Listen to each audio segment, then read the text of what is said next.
History Freaks, kalian pernah dengar nggak sebuah pulau kecil di Italia yang tidak berpenghuni, yang karena sejarahnya yang sangat kelam, sehingga ia dinobatkan sebagai satu pulau yang paling berhantu di dunia, atau bahkan tempat paling berhantu di dunia? Pulau Poveglia.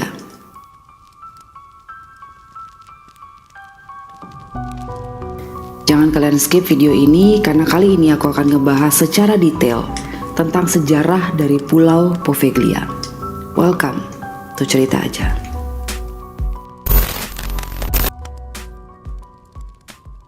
Poveglia, sebuah pulau kecil yang terletak di lepas pantai Italia Utara, antara Venesia dan Lido di Laguna Venesia.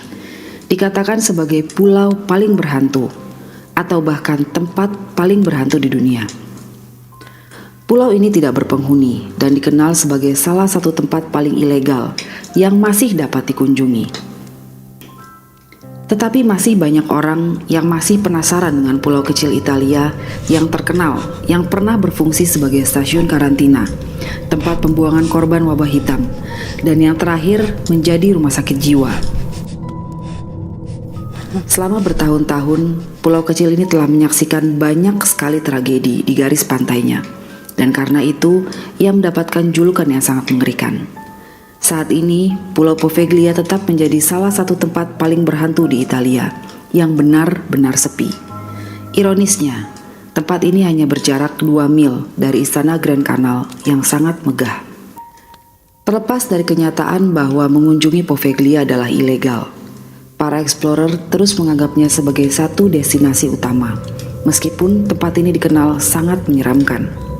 Namun, setiap orang yang datang ke tempat itu telah memutuskan untuk pulang tanpa keinginan sama sekali untuk kembali. Setiap peristiwa tragis yang terjadi dalam sejarahnya masih menghantui Pulau Poveglia.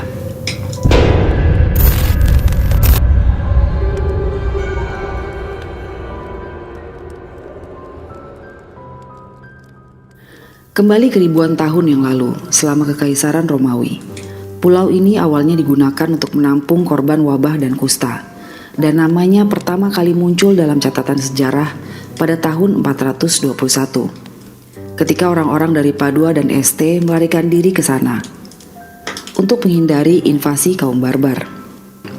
Pada abad ke-9, populasi pulau itu mulai bertambah, dan pada abad-abad berikutnya, penggunaan pulau tersebut terus meningkat.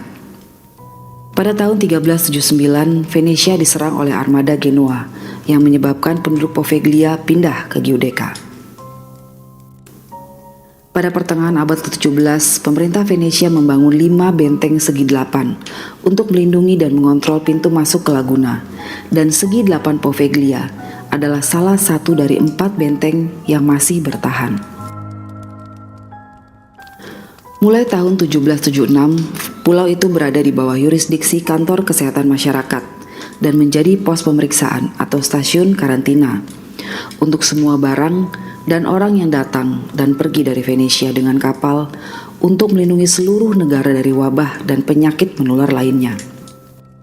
Karena pada saat itu wabah kembali terjadi dan membunuh hampir 2/3 populasi Eropa.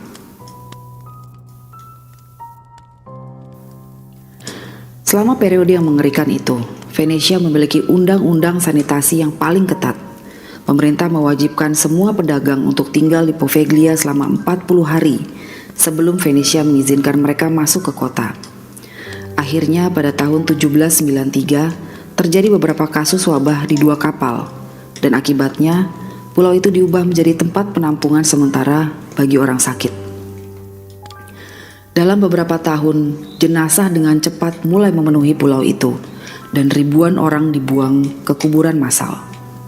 Dalam banyak kasus, jenazah-jenazah tersebut dikremasi. Beberapa komunitas Italia yang terlalu ekstrim bahkan memiliki kebiasaan mengusir siapapun yang menunjukkan tanda-tanda penyakit sekecil apapun.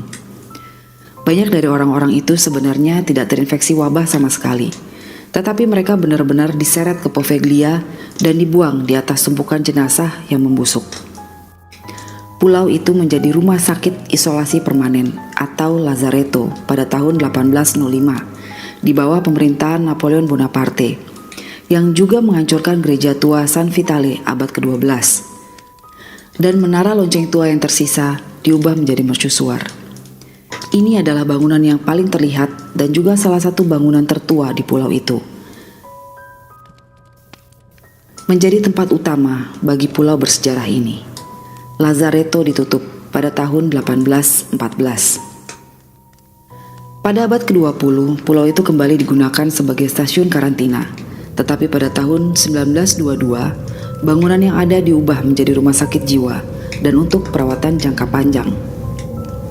Namun kenyataannya sangat berbeda karena pasien gangguan jiwa di pulau itu hanya memperkaya legenda bahwa pulau itu adalah tempat yang harus dihindari.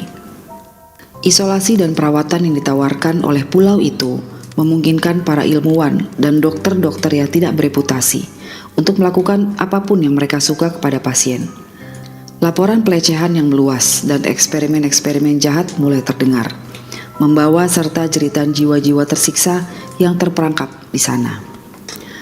Legenda Poveglia menceritakan tentang seorang dokter jiwa yang melakukan eksperimen yang sangat mengerikan pada pasiennya. Dia percaya bahwa lobotomi atau operasi psiko yang melibatkan pemutusan koneksi di otak adalah cara yang paling bagus untuk mengobati dan menyembuhkan penyakit mental. Oleh karena itu, dia melakukan lobotomi pada banyak pasien, dan tentunya tanpa persetujuan dari pasien tersebut.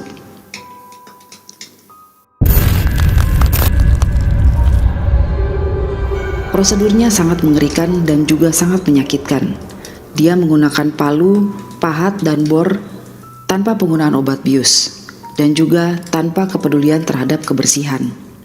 Dokter ini juga membawa pasien khusus ke menara lonceng rumah sakit. Apapun yang dia lakukan di sana, jeritan orang-orang yang disiksa masih terdengar di seluruh pulau. Menurut cerita, dokter tersebut mulai menderita siksaan mentalnya dan dikejar oleh banyak hantu di pulau tersebut. Akhirnya, dia kehilangan akal dan naik ke puncak menara lonceng dan meleparkan dirinya ke bawah sampai mati. Ada berbagai laporan tentang kematiannya.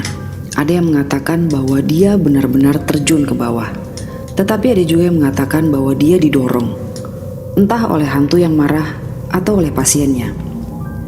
Ada seorang perawat yang mengatakan bahwa dia menyaksikan peristiwa tersebut dan mengklaim bahwa dokter itu awalnya selamat, tetapi kabut hantu muncul dari tanah dan mencekiknya sampai meninggal. Ada juga yang mengatakan bahwa dokter itu ditangkap sewaktu masih hidup oleh pasiennya dan ditanam di dinding menara lonceng. Versi lain menyampaikan bahwa pasien menempatkannya di menara setelah dia meninggal.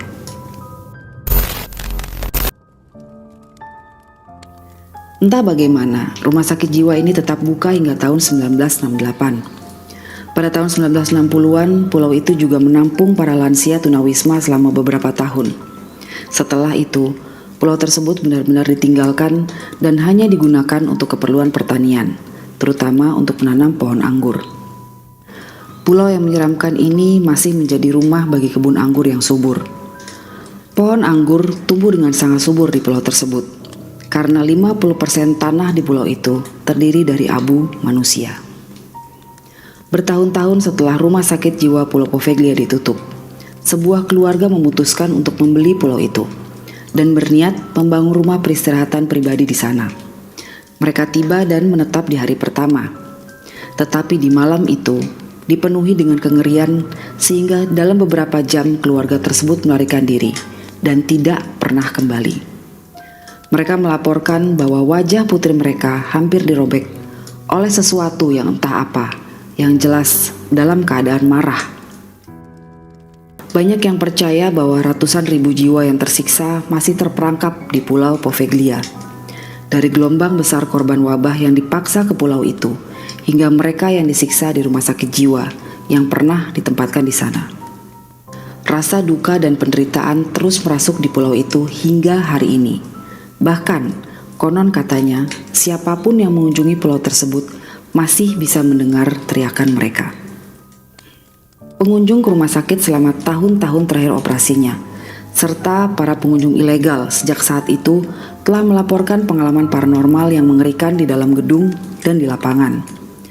Satu hal yang dilaporkan pengunjung adalah sensasi diawasi. Beberapa pengunjung ilegal melaporkan bahwa mereka melihat bayangan di dinding yang bergerak bersama dengan mereka saat mereka menjelajahi fasilitas yang mulai rusak. Ada pihak lain yang melaporkan bahwa mereka tergores dan didorong oleh kekuatan yang tidak terlihat. Beberapa entitas bahkan dikatakan mendorong pengunjung ke tembok atau mengejar mereka di koridor. Beberapa pengunjung bahkan mengklaim bahwa saat mereka memasuki bangunan yang ditinggalkan, mereka merasakan sangat takut. Dan mereka juga mendengar suara berat yang memperingatkan dan mengatakan segera pergi dan jangan kembali. Bahkan penduduk setempat mengklaim bahwa sampai saat ini arwah dokter tersebut masih berada di dalam menara dan akan tetap berada di sana selamanya. Dan pada malam hari, jika pengunjung mendengarkan dengan seksama, maka mereka dapat mendengar bunyi lonceng menara. Pada tahun 2014, negara bagian Italia memutuskan untuk menyewakan pulau ini selama 99 tahun. Tawaran tertinggi datang dari seorang pengusaha Italia, Luigi Brugnaro. Tetapi sewa tidak dilanjutkan karena proyeknya dinilai tidak memenuhi semua persyaratan.